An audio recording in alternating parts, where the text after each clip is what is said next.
For over 200 years, one man's laws explained almost everything in the universe: falling apples, ocean tides, the orbits of every planet.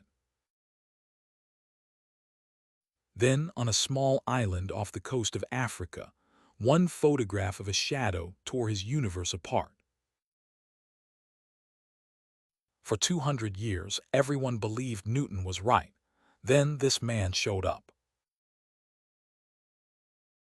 The planet Mercury was not behaving. Its orbit traces a slow rosette, drifting forward a tiny amount on every pass, an effect called the precession of its perihelion. Newton's laws predicted almost all of that drift, but not quite all of it. Every century, 43 arcseconds were left over, completely unexplained. 43 arcseconds is a sliver of a degree, smaller than a coin viewed from 2 miles away. And for over 50 years, nobody could explain where it was coming from. This should not have been a hard problem. Newton's law of universal gravitation had a perfect track record. It predicted comets, tides, cannonballs, and in 1846, an entirely undiscovered planet, Neptune, found within a degree of where the equations said it must be. So when Mercury refused to add up, astronomers assumed the same trick would work twice. There had to be another planet closer to the Sun tugging on Mercury. They even gave it a name: Vulcan. For decades, astronomers hunted for Vulcan. Some claimed to have seen it crossing the Sun. Every single sighting turned out to be wrong. Vulcan did not exist, and Mercury kept drifting exactly as much as before. The most successful physical theory in human history had a 43 arcsecond crack in it, and no one could find what was causing it. In 1915, a German physicist proposed something far stranger than a hidden planet. Albert Einstein argued that gravity is not a force reaching out across empty space at all. Mass bends the space and time around it, the way a heavy ball bends a stretched sheet of fabric. Planets do not get pulled into curved paths. They simply follow the shortest path through curved spacetime. Near an ordinary star, that curvature is tiny. But Mercury sits close enough to the Sun's much stronger curve to feel the difference on every single orbit. Einstein ran the numbers through his new equations. The leftover drift in Mercury's orbit came out to 43 arcseconds per century. Exactly the number astronomers had been stuck on for over 50 years. No hidden planet required. That alone was a stunning result. But Einstein's theory made one more prediction, and this one could actually be tested. If mass bends spacetime, then starlight grazing the Sun should bend too, by a precise, calculable amount.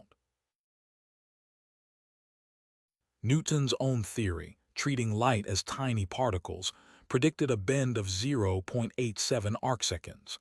Einstein's theory predicted exactly double that, 1.75 arcseconds. The only way to see stars that close to the Sun is when the Sun itself goes dark. On May 29, 1919, a total solar eclipse would pass over the Atlantic.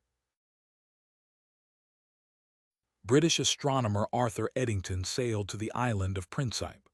A second team, Andrew Crommelin and Charles Davidson, set up in Sobral, Brazil. Both teams photographed the stars around the darkened Sun, then compared those positions to photographs of the same stars taken months earlier, when the Sun was nowhere near them. If the stars had shifted by 0.87 arcseconds, Newton was still correct. If they had shifted by 1.75, 2 centuries of physics were about to be rewritten. The starlight had bent by 1.75 arcseconds. On November 6, 1919, the Royal Society and the Royal Astronomical Society met jointly in London to hear the result. J. Thomson, the physicist who discovered the electron, called it one of the greatest achievements in the history of human thought. The next morning, the Times of London ran a single headline: "Revolution in Science. Newtonian Ideas Overthrown." Days later, the New York Times went further: "Lights all askew in the heavens. Men of science more or less agog." Albert Einstein, a name almost no one outside physics recognized a week earlier, was suddenly the most famous scientist alive. This was not just a headline. General relativity is now running underneath your phone right now. GPS satellites experience time slightly differently than clocks on Earth's surface, exactly as Einstein's equations describe. Without correcting for it, your GPS location would drift by miles within a single day. The same equations predict black holes, the expansion of the universe, and gravitational waves, ripples in spacetime itself, finally detected a century later, in 2015. All of it traces back to one photograph of starlight, bent exactly as much as a formula said it should. Newton was not wrong. His equations still land a spacecraft on the moon and launch satellites into orbit today.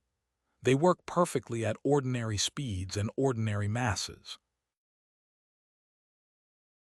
Einstein simply showed that Newton's universe was a special case of something deeper, and that the real test of a theory is not how long it has been believed.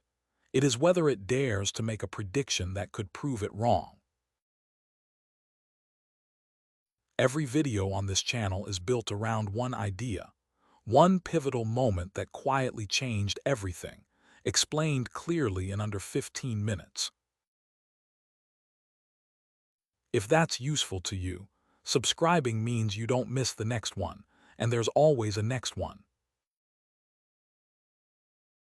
And if this video changed how you think about something, even a little, hitting like is what tells YouTube to show it to someone else who needs it too. If this one was worth your time, there's another turning point video waiting for you right there.